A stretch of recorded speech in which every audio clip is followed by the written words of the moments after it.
નમસ્કાર દર્શક મિત્રો, આપ નિહાળી રહ્યા છો સાઈ ગ્રુપ મીડિયા હાઉસ દ્વારા સંચાલિત નવસારી લાઈવ અને ઝટપટ ન્યૂઝ। આજે મહિલા કોંગ્રેસની આગેવાનીની અંદર એસપી કચેરી ખાતે એક આવેદનપત્ર આપવામાં આવ્યું છે।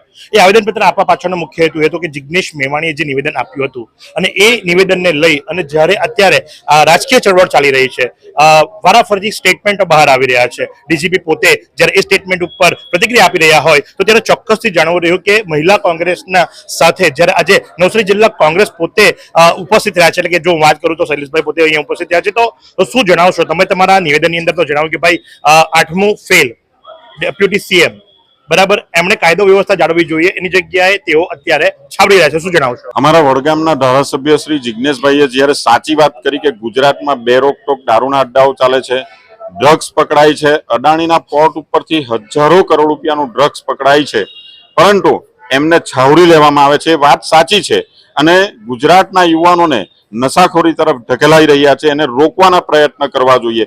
ત્યારે એ વાત આપણા 8મું ધોરણ ફેલ કહીએ એવા ગૃહમંત્રીને ખપી નહીં અને એમણે પોલીસને સામે કરી દીધી કે ભાઈ પોલીસના પટ્ટા ઉતારી લેવાની વાત જિગ્નેશભાઈએ કરી છે, પરંતુ જિગ્નેશભાઈની વાતને ખૂબ જ ગંભીરતાથી લેવી જરૂરી છે અને સમજવી જરૂરી છે। અમે જે પણ ઈમાનદાર પોલીસવાળા છે એને એપ્રિશિએટ કરીએ છીએ, એમને સેલ્યુટ પણ કરીએ છીએ, પરંતુ સાથે સાથે જે પોલીસવાળા બેઈમાન છે, જે પોલીસવાળા હપ્તાખોર છે, જે પોલીસવાળા દારૂના અડ્ડાઓ ચલાવવાવાળાને સપોર્ટ કરે છે, એવા પોલીસવાળાને અમે છોડવાના નથી। અને એ વાત સાચી છે, કારણ કે એ જ પોલીસવાળા જે ઉપર સુધી હપ્તા જાય છે, હપ્તા પહોંચાડે છે, એમાં રાજકારણીઓ સામેલ છે અને એ જ સત્તાધારી પક્ષના રાજકીય લોકો એમાંથી પોતાના હપ્તા લઈને પોતે પગભર થાય છે। ત્યારે ભારતીય જનતા પાર્ટીની જે નીતિઓ છે એની સામે અનેક સવાલો ઉભા થાય છે। કાયદો વ્યવસ્થા અત્યારે કેટલાક સમયથી તમે જોઈ રહ્યા છે કે મહિલાઓ પર અનેક અત્યાચારો થાય છે, દારૂના અડ્ડાઓ બેરોકટોક ચાલે છે, દારૂના વેપારીઓ સાથે પોલીસની સાંઠગાંઠ એવી છે કે જાહેરમાં અહીંયા એક મિનિટ તમને અટકાવીશ। એનું કારણ એ છે કે આખા ગુજરાતની વાત કરીએ તો હાલમાં જ જ્યારે છેલ્લી અમારી મુલાકાત થઈ હતી તો નવસારી જિલ્લો આખા ગુજરાતમાં સેકન્ડ નંબર પર હતો અને એલસીબી તો દરરોજ જે ખરું એ મોટી સંખ્યામાં કરોડોના દારૂ પણ નવસારી જિલ્લાની અંદર પકડાયા છે। તો આ નવસારી જિલ્લામાં આવેદન આપવા પાછળનું કારણ? નવસારી જિલ્લામાં પણ દારૂના અડ્ડાઓ બેરોકટોક ચાલે છે, હપ્તાઓ લેવાય છે અને એ વાત જગજાહેર છે, એટલે નવસારી જિલ્લામાં પણ આવેદન આપવું જરૂરી છે।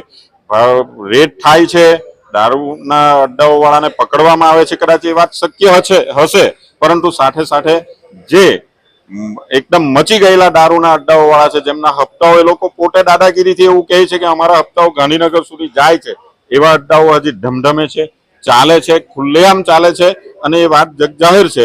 એ પોલીસ પણ જાણે જ છે અને પોલીસની એમાં મિલીભગત છે, જે નક્કી છે।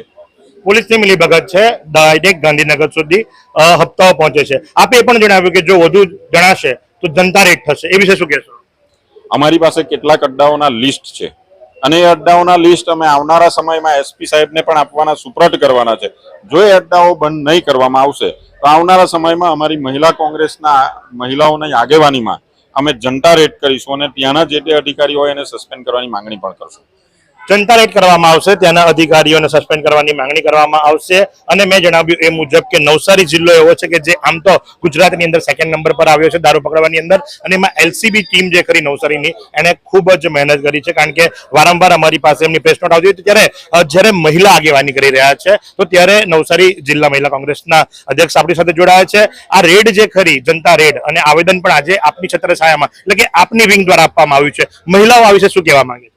મહિલાઓ બસ અમે એ જ કહેવા માંગીએ છીએ કે જે રીતે ગુજરાતમાં આખા ગુજરાતમાં તમે જોવો તો ઠેર ઠેર દારૂ ક્યાં નથી મળતું એમ કહીએ તો ચાલે, દરેક જગ્યાએ આખા જિલ્લામાં દારૂ મળી રહ્યું છે, ખુલ્લે આમ મળી રહ્યું છે, તેને કોઈક ને કોઈકનો સપોર્ટ મળી રહ્યો છે। ત્યારે ને જ્યારે આ તમે કદાચ જિગ્નેશભાઈની વાત સાંભળી હશે ત્યારે થરાદ જિલ્લામાં શિવપુર ગામે સ્કૂલની એક્ઝેક્ટ બાજુમાં જ દારૂ અને ડ્રગ્સનું ખુલ્લેઆમ વેચાણ થઈ રહ્યું હતું। ત્યાંની સ્થાનિક મહિલાઓએ વારંવાર રજૂઆત કરી છતાં પણ કોઈ એ લોકોની તરફથી જવાબ આપવામાં ના આવતો હતો અને જ્યારે જિગ્નેશભાઈ બધા મહિલાઓને લઈને ગયા ત્યારે એમને આજે અડધો જ વિડીયો બતાવવામાં આવ્યો છે। અમે જે ઈમાનદાર પોલીસવાળા છે તેને કોંગ્રેસ પાર્ટી હર હંમેશ એમને સેલ્યુટ કરે છે। હું પોતે એક મહિલા છું, એપ્રિશિએટ કરું છું। મહિલાઓ ખરેખર આ દૂષણ, આ જે યુવાધન છે દારૂના લીધે દિશાહીન થઈ રહ્યું છે અને વ્યસન તરફ વળી રહ્યા છે. તો અમારી બસ એ જ વિનંતી છે કે અમે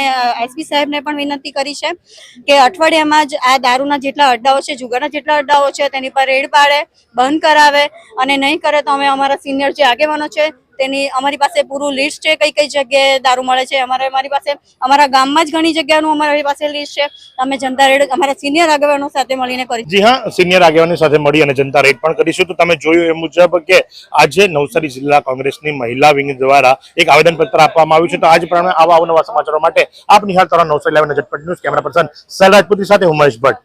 22 વર્ષથી દરરોજ લાખો જીવનોમાં આશા અને આરોગ્યનું પ્રકાશ આપતી Kejal life in multi speciality hospital.